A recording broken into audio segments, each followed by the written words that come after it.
Hello students, welcome to my channel. तो आज मैं आपको चैप्टर नंबर 3 मैट्रिसेस की एक्सरसाइज 3.2 का क्वेश्चन नंबर 12 करवाने जा रही हूँ। हमें दिया है given 3 into this matrix is equal to this matrix plus this matrix, find the values of x y z and डब्ल्यू। तो क्वेश्चन नंबर 12 में हमें ये इक्वेशन दे रखी है। इस इक्वेशन को सॉल्व करके हमें एक्स वाई जेड और डब्ल्यू की वैल्यूज निकालनी है। ठीक है, तो चलिए इस इक्वेशन को सॉल्व करते हैं अब हम।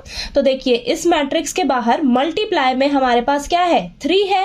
तो हम क्या करेंगे, इन सभी एलिमेंट्स को ना 3 से मल्टीप्लाई करके लिखेंगे। ठीक है, तो चलिए फटाफट से लिखते हैं। यहां पर आएगा हमारे पास 3x, then 3y, 3z, 3w। ठीक है, इज इक्वल टू, अब यहां पर देखिए आपके पास ये मैट्रिक्स दे रखी है 2/2 की, और ये भी मैट्रिक्स दी है 2/2 की। ठीक है, और बीच में कौन सा साइन है, प्लस का साइन है। ठीक है, तो हम क्या करेंगे, इनके करस्पॉन्डिंग एलिमेंट्स को ना आपस में ऐड करके लिखेंगे। ठीक है, तो देखिए यहां पर हो जाएगा आपके पास x प्लस 4, देन ये आ जाएगा आपके पास 6 प्लस x प्लस वाई। ठीक है, यहां पर आएगा आपके पास -1 प्लस z प्लस w। ठीक, और ये 2w प्लस 3।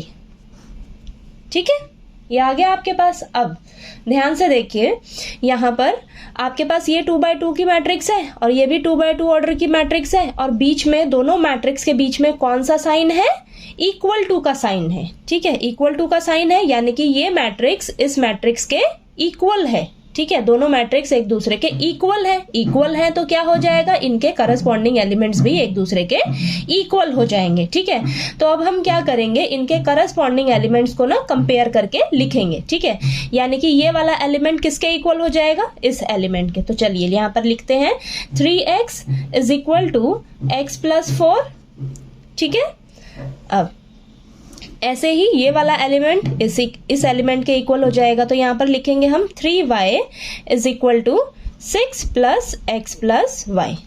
ठीक है, अब ये वाला एलिमेंट इस एलिमेंट के इक्वल हो जाएगा। तो 3z is equal to -1 plus z plus w। Okay, अब ये जो लास्ट एलिमेंट है 3w किसके इक्वल हो जाएगा, 2w प्लस 3 के, इस एलिमेंट के इक्वल हो जाएगा। ठीक है, अब फटाफट से इनको हम सॉल्व करते हैं। ठीक, तो यहाँ पर देखिए इसे सॉल्व करेंगे तो यहाँ पर 3x प्लस का x है, इधर आकर माइनस का x हो जाएगा, इज इक्वल टू 4।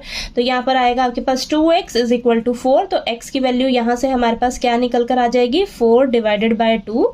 x की वैल्यू हमारे पास आ जाएगी 2।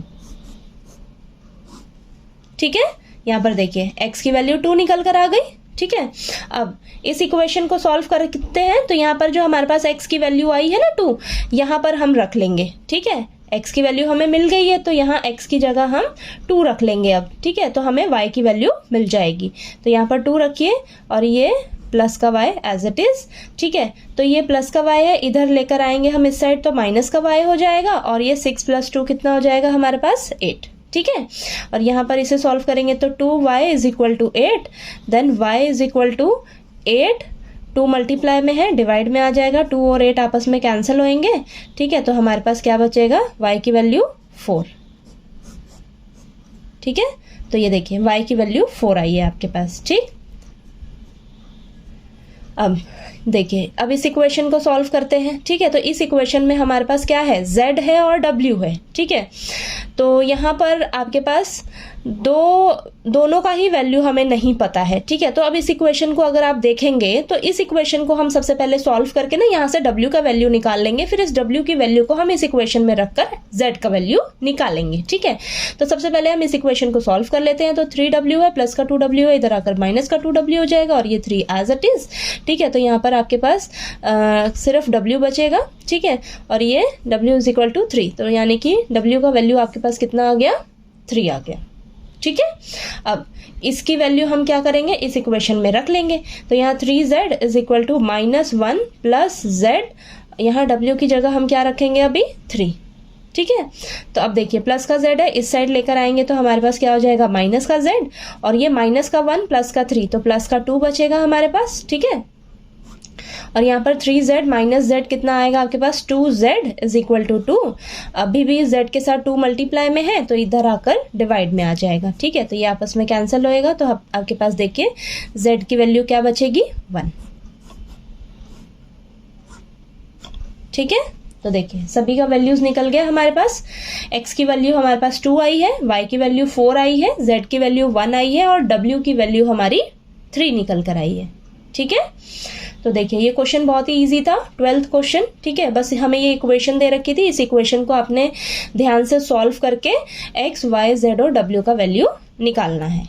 ठीक है, तो चलिए अगर आपको ये क्वेश्चन अच्छे से क्लियर हो गया होगा तो प्लीज़ वीडियो को लाइक कीजिए, शेयर कीजिए और ज़्यादा से ज़्यादा सब्सक्राइब कीजिएगा मेरे चैनल को। नेक्स्ट क्वेश्चन नंबर 13 जो है वो हम नेक्स्ट वीडियो में करते हैं। ठीक है।